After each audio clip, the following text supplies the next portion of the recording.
Welcome back to another 5-minute stretching video. Today, I hope you are following along for all things wrist hand pain, carpal tunnel syndrome. Now, the first place I want to start is range of motion. So, a lot of our mamas, and follow with me please, I'm making circles, both wrists, a good 20 or 30 seconds, okay, each side here, each direction. So I'm currently working in a clockwise motion for myself, and we will shortly switch to a counterclockwise. So go ahead, switch, work the other direction for me.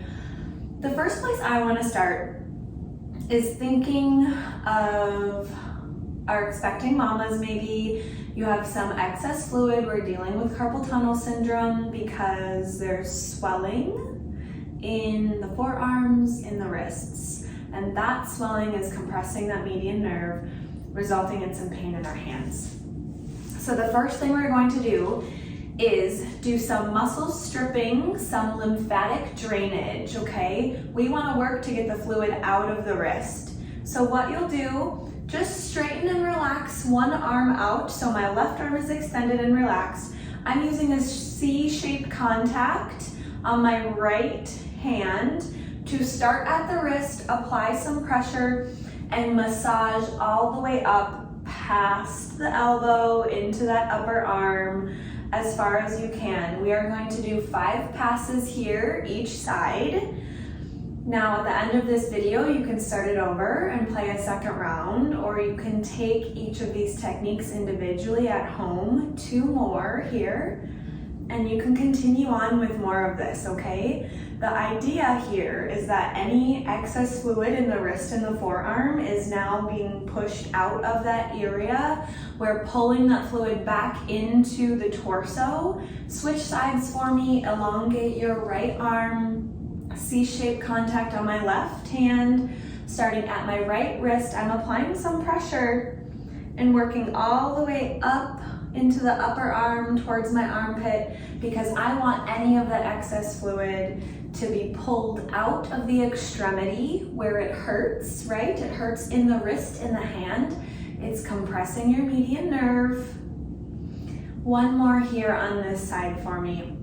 Now let me just say, you can do this very same thing down at your feet and ankles, and you'll pull the fluid from the ankle, massage it up the leg. You always want to work everything towards the heart, okay? In other words, don't make your pain worse.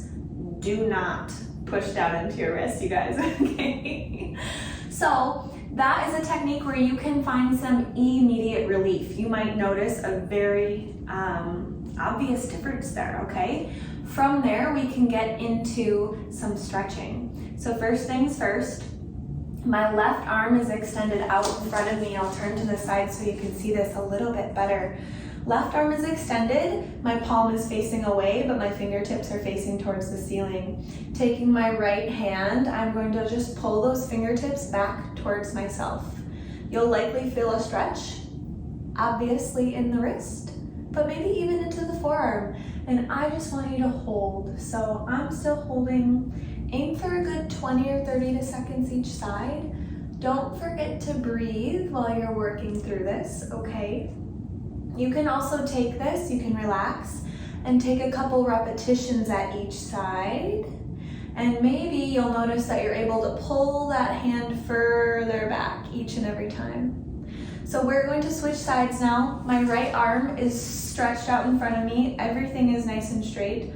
Palm is facing away, fingertips are facing the ceiling. I'll use my left hand to pull those fingertips back towards me. And when your 20 seconds is up, you can release the wrist, give it a break, pull back, just give a few more pulses through that stretch here, okay? Now, of course, you can do the very same thing with the wrist the other direction. So now my left hand is forward again, straight, and my palm falls towards the ground and towards me. So fingers are pointing to the ground, and I'm using my right hand to just pull the wrist in towards me to stretch out the opposite side. Remember to breathe and only work through the range of motion that's comfortable for you. We're going to switch. So my right arm is out in front of me, palm falls towards me, so fingers are facing the ground, and I'll use my left hand to overpressure and stretch through the right wrist. We'll aim for a good 20 seconds or so. And then I have one last stretch for you. What we're going into is called nerve flossing. So with carpal tunnel, we're thinking about the median nerve. Now, follow along. My right arm is straight out in front of me, palm is up. I'll raise my arm so that it is level with my shoulder. And all you need to do from here is extend your wrist, let your wrist drop.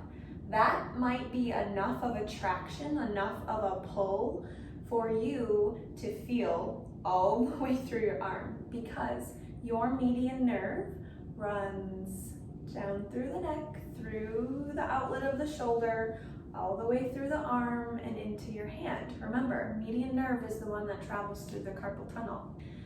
From here, if this is not enough of a stretch, you can let your head fall away from the side that you are stretching. This is my left ear to my left shoulder as I stretch through the right arm.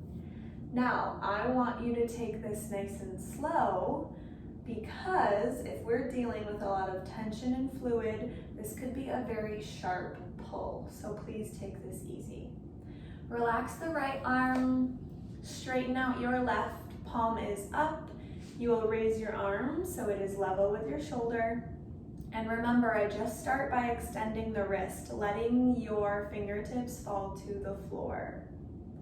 Let them fall to the floor, and if you need a greater stretch, let your head fall away from your left arm, fall away from the side that you are stretching. It is my right ear to my right shoulder, and that enhances the pull that I feel. You might quite literally feel a little bit of a tingle or a pull all the way down into your fingertips. That is okay, as long as it is not too overwhelming and not too painful. Like I mentioned, you can go back to the beginning, hit play, stretch through round 2, or take whatever piece from this that is your favorite. Thanks, you guys.